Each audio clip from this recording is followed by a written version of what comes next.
So, what are we doing here? I have long considered myself to be agnostic, even at points describing myself as agnostic at best, as if there was some sort of continuum of faith up here, atheism down here, and then there's a scale of agnosticism, which I put myself nearer the atheist end of it. And I've been there for probably 25, 30 years. It occurred to me recently, however, that that's a really stupid idea. The idea if you're atheist doesn't matter because you believe you're born, you live your life, you die. That's it. You go in the ground, worms eat you. Finito, no problem.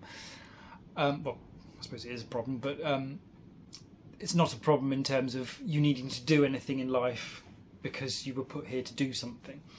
If, however, you're agnostic, then by definition you're saying you believe there's a small possibility that maybe we were put here for a good reason, and that therefore implies that there are things that we should be doing and things that we shouldn't be doing.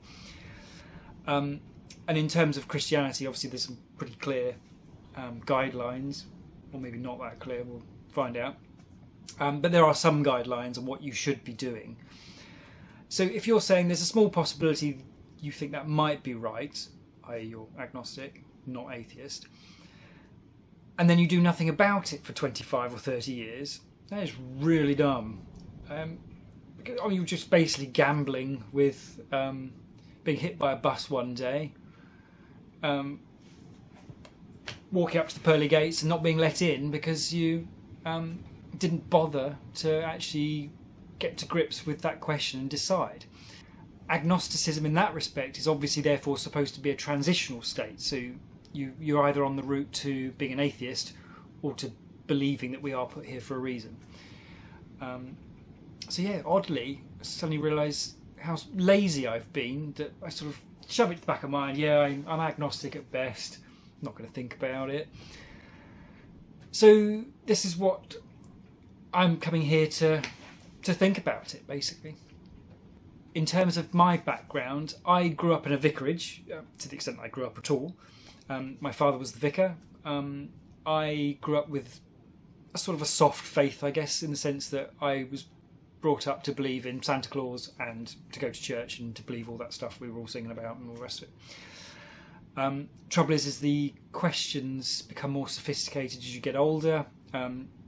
Things start to hold up less clearly, so poor old Santa takes a bit of a hit on that, and any faith I had went with it, or at least degraded right down to the bottom end of agnosticism.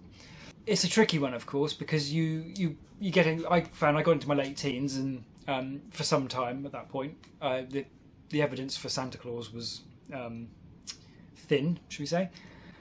But also there isn't necessarily any obvious evidence for the existence of a god or anything else as well. And there's a lot of hard questions about... Eddie Izzard had an interesting journey on some of his early stuff. He was clearly exploring that idea, and by the end of it, he's like, if there was really a god, wouldn't he have flicked Hitler's head off?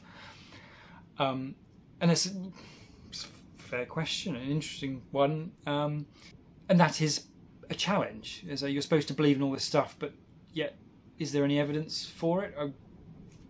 Some people might be saying yes, very much there is, and some people clearly do obviously say very much that there is. From the perspective of an agnostic, not so much, but a key part of the evidence put forward by Christians is that the Bible is where your evidence is, and then it occurred, well, I haven't actually read it, so actually I probably ought to.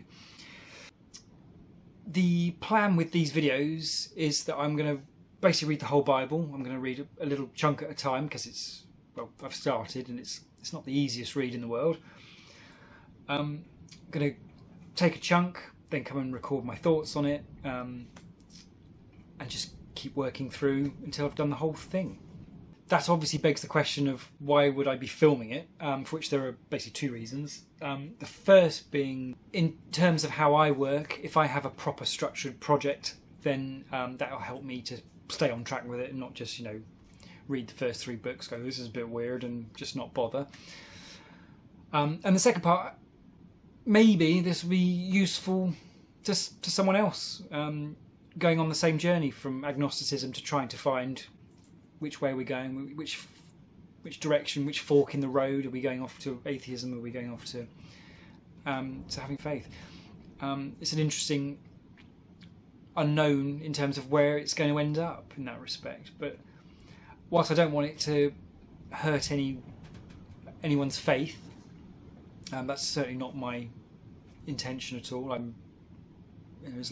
think it's still a nice thing to believe in. I still think actually people going to church, at least someone's going for an hour a week to sit and think about what's good and right in the world and the right way to live. And even if it's not true, that can't be a bad thing. But yeah, so that's the idea. This will be the explainer of what I'm doing and why. The rest of each video will just be taking a section and chatting about it and seeing what I think.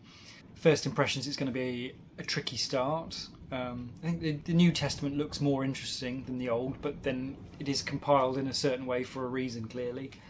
And after all, the Old Testament is the foundation on which the New is built, so I'm going to start there and just work through. But yeah, here we go. A skeptical man's journey reading the Bible. Good luck to her. Well, me and probably my mum being the only one who's going to watch this.